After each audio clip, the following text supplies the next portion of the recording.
Hi hello नमस्कार सर्वांना श्री स्वामी समर्थ. तर आजच्या या व्हिडिओमध्ये आपण बघणार आहोत जिवतीच्या प्रतिमेचे पूजन. त्याचा अर्थ काय आहे, कोण होती ही जिवती, या पूजनेचा हेतू काय आहे, ही सर्व ह्या व्हिडिओमध्ये आपण बघणार आहोत. चला तर मग व्हिडिओला सुरुवात करूया. आषाढ महिन्याच्या अमावस्येला हे दीपपूजन केलं जातं आणि याच दिवशी जरा जिवंतिका पूजनसुद्धा करतात. दिवा हे ज्ञानाचं वृद्धितेचं प्रतीक आहे. अज्ञानाचा नाश करून ज्ञानाकडे जाणाऱ्या मार्गाचा मुख्य आधार आहे दीप. तुम्ही एक दिवा उजाळा, त्यावरून तुम्ही हजारो दिवे उजळू शकता. त्यामुळेच याला वंशवृद्धीचं प्रतीक मानतात.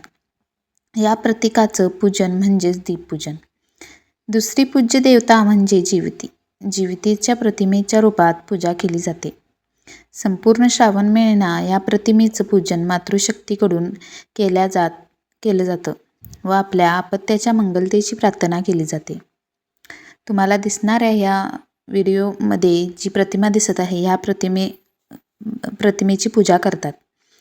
ही प्रतिमा विशेष अर्थपूर्ण आहे. या एकाच प्रतिमेत 4 वेगवेगळ्या देवतांच्या वरवर पाहता परस्परांशी संबंध नसलेल्या स्वतंत्र प्रतिमा आहेत. संपूर्ण महाराष्ट्रात याच प्रतिमेचे पूजन केले जाते. यातील एकही प्रतिमा बदललेली दिसत नाही. काय रहस्य असेल या प्रतिमाक्रमाचे? जिवती प्रतिमेत प्रथम नरसिंह, नंतर कालिकामर्दन करणारा कृष्ण, मध्यभागी मुलांना खेळवणाऱ्या जरा जिवंतिका आणि सगळ्यात खाली बुद्ध आणि बृहस्पती यांचा समावेश असतो. याच क्रमात त्यांना पूजले जाते. त्याचे कारण, प्रथम भगवान नृसिंहच का? भगवान विष्णूचा 4था अवतार असलेले नृसिंह आपल्या भक्तांसाठी प्रगट झाले. ही कथा आपल्या सर्वांच्या परिचयाची आहे. बाळ प्रल्हादांचे हिरण्यकशिपू पासून म्हणजेच दैत्यापासून रक्षण करणे, याच मूळ उद्देशाने भगवंताने हा अवतार धारण केला. बालकांचं रक्षण आणि बालभक्तांसाठी अवतार धारण केलेली देवता म्हणून भगवान नरसिंह या प्रतिमेत पूजले जातात. म्हणजेच नरसिंह घरात ओढवणाऱ्या आपत्तीपासून बाळाचा बचाव करतात, जसे उंचावरून पडणे, अन्नातून विषबाधा, आगीपासून होणारी हानी इत्यादी.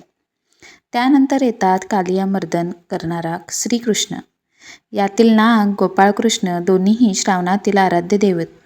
मग नाग प्रतिमा वेगळी आणि कृष्ण प्रतिमा वेगळी न देता कालियामर्दन करणारा श्रीकृष्णच का? आपण जर कालियामर्दन प्रसंगाचा विचार केला तर लक्षात येईल की या प्रसंगातून कृष्ण आणि त्यांचे मित्र खेळत असताना त्यांचा चेंडू यमुनेच्या डोहात गेला आणि कृष्णाने तो परत आणला. बागडणाऱ्या मुलांवर आलेलं वाईट प्रसंग कृष्णाने दूर केला. तसेच कालियाला न मारता त्यालाही अभय देऊन दूर जाण्याचा आदेश दिला. नाग हा सरपटणाऱ्या प्राण्यामध्ये मुख्य. सरपटणाऱ्या प्राण्यापासून बचावणारा, त्याचबरोबर महत्त्वाच्या प्राण्यांना अभय देणारा, खेळात बागडत असताना बालकांवर आलेल्या वाईट प्रसंगातून वाचवणारा कृष्ण येथे कालियामर्दन रूपात पूजला जातो. म्हणजेच कालियदमन कृष्ण बाहेरच्या आपत्तीपासून, जसेच खेळताना येणाऱ्या आपत्ती, पाण्यापासूनचे संकट, सरपटणाऱ्या प्राण्यांचे भय इत्यादीपासून बचाव करतात. घरात आणि घराबाहेर बाळांवर येणाऱ्या संकटापासून हे दोन्ही देव बालकांचे रक्षण करतात. म्हणून जिवती प्रतिमेत त्यांचे प्रथम स्थान आहे. नंतर येतात त्या जरा व जिवंतिका. जरा व जिवंतिका याचा यक्षगणातील देवता. जरा या यक्षिणीबद्दल महाभारतात एक कथा आहे. मनधनरेश बृहद्रथ याला 2 राण्या असतात. दोन्ही राण्यांवर त्याचे सारखेच प्रेम असते. परंतु राजाला पुत्रपुत्री काहीही नसल्यामुळे राजा चिंतित असतो. मनात ऋषी चंडकौशिक आल्याचे राजाला समजते. राजा त्याचे दर्शन घेऊन आपली चिंता प्रकट करतो. ऋषी राजाला प्रसादात आंबा देतात व राणीला खायला द्या म्हणून सांगतात. दोन्ही राण्यांवर समान प्रेम असल्यामुळे राजा आंब्याचे समान भाग करून राण्यांना देतो. कालांतराने दोन्ही राण्यांना पुत्र होतो, परंतु केवळ अर्धा. अशा विचित्र आणि अर्धवट अभ्रकांना राजा जंगलात नेऊन टाकतो. त्याच वेळेस तेथून जरा नामक यक्षिणी जात असते. ती दोन्ही अभ्रक तुकड्यांना हातात घेते आणि आपला अवयव आपल्या अवयव साधनेच्या कलेने दोन्हीही शंकर सांधते. जरा ते साधलेले अभ्रक संध्यासमयास बृहद्रथ राजाला आणून देते. जरा यक्षिणीने साधले म्हणून राजा त्यांचे नाव जरासंग ठेवतो आणि जरा यक्षिणीच्या उपकरणापित्र्यात नगरात देऊळ बांधून तिला मगधाच्या इष्टदेवतेचा मान देतो. त्याचप्रमाणे जरा देवत्यांचा वार्षिक महोत्सव सुरू करतो. अशी ही जरादेवी.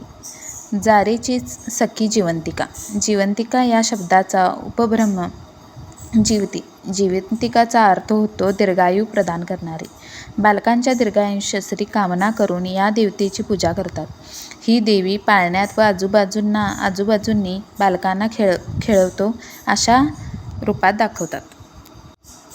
प्रतिमेत सगळ्यात शेवटी येतात बुध व बृहस्पती. बुध हा ग्रह हत्तीवर बसलेला असून हाती अंकुश धारण करतो, तर बृहस्पती वाघावर बसलेला आणि हातात चाबूक घेतलेला दाखवतात. बुधाच्या प्रभावाने जातकाला अलौकिक बुद्धिमत्ता, आकर्षक व्यक्तिमत्व, वक्तृत्व इत्यादी गुण प्राप्त होतात, तर बृहस्पतीच्या प्रभावाने शैक्षणिक प्रगती, आध्यात्मिक उन्नती, विवेकबुद्धी जागृत होते. बुद्धाचं वाहन हत्ती. हत्ती हे उन्मत्तेचं प्रतीक आहे. मानवी मनाला येणारी उन्मत्ता आपल्या बुद्धिमत्तेने व्यक्तिमत्वाचा अंकुश घालून आवर घालावा हे बुध प्रतिमेवरून लक्षात येते. बृहस्पतीचं वाहन वाघ हे अहंकाराचं प्रतीक आहे. मानवी मनाला अहंकार लवकर चिकटतो. अहंकार मानवाच्या सर्व प्रकारच्या प्रगतीमध्ये व आध्यात्मिक साधनेतही बाधक ठरतो. त्यावर आपण ज्ञानाच्या गुरुकृपेच्या आशीर्वादाने ताबा मिळवावा हे बृहस्पती प्रतिमा आपल्याला शिकवते. म्हणूनच बुध बृहस्पती यांना सुद्धा जिविती प्रतिमेत स्थान मिळालं. प्रथम रक्षक देवता, नंतर जन्मलेल्या बालकाचे रक्षण व दीर्घायुष्य देणारी देवता आणि नंतर व्यक्तिमत्व प्रभावित करणारे गृहदेवता असा हा जिविती प्रतिमेचा क्रम. एका मातृशक्तीने दुसऱ्या रक्षक व पालक शक्तीचे केलेले पूजन म्हणजेच जिवितीपूजन. जगातील सर्व प्राणीमात्रांच्या उज्ज्वल भविष्यासाठी, रक्षणासाठी प्रार्थना. ह्या व्हिडिओमध्ये तुम्हाला मी जिवितीचे प्रतिमेचे महत्त्व तुम्हाला सांगितलेले आहे. ही प्रतिमेचे पूजन तुम्ही नक्की करा. श्रावणातील प्रत्येक शुक्रवारी तुम्हाला ह्या प्रतिमेचे पूजन करायचे आहे. म्हणजेच ह्या प्रतिमेचे पूजन केल्याने आपल्या बालकाच्या आपल्या आपत्तीची भगवान जराजीवितिका रक्षण करण्यास मदत करतात. म्हणजेच जिवितीचे ह्या पूजेची उज्ज्वल भविष्याची, आपल्या अपत्यांच्या उज्ज्वल भविष्याची, रक्षणाची पूजा करणे म्हणजे जिवितीपूजन. बोधिनी रक्षावत्रे महाशक्ती पूर्णकामे नमस्तुते हा मंत्र आहे. ह्याचं मंत्राचं पठणसुद्धा तुम्हाला करायचं आहे. हा व्हिडिओ जर तुम्हाला आवडला असेल तर ह्या व्हिडिओला लाईक करा, शेअर करा आणि सबस्क्राईब करा. धन्यवाद. श्री स्वामी समर्थ.